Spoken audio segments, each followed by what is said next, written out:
When I was only 12, I went to spend a quiet holiday at my grandparents' house with my older sister.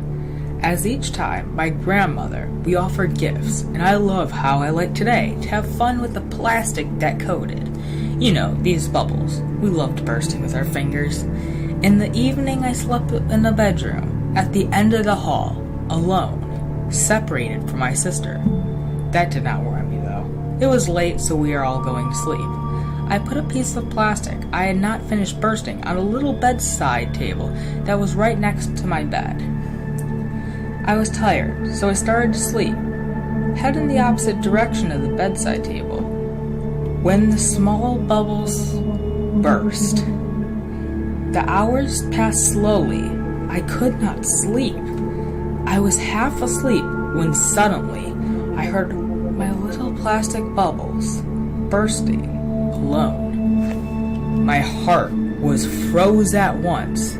I was frozen. In panic, I dared no more move any member when I understood that it was not only a dream. I'm staying in this position for several minutes, still hear the bubbles bursting alone. I turn to the bedside table to see what is happening there.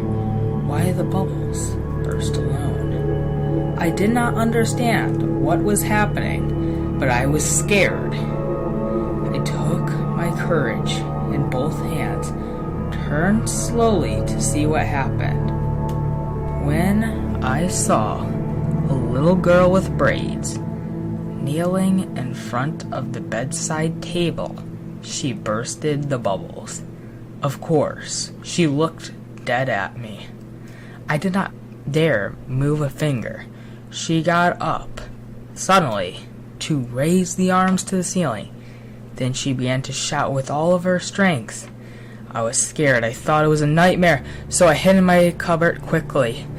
Well, I'm convinced that it was a dream. Under my quilt, scared, my grandmother, mother, and sister came back at full speed. I looked at them, being terrified. They looked at me and said to me, "What has taken you out of shouting? Is it not okay? We sleep here." I started to understand them, that all this was not a dream. My grandmother and my sister, we heard this girl shout, except that they think it's me.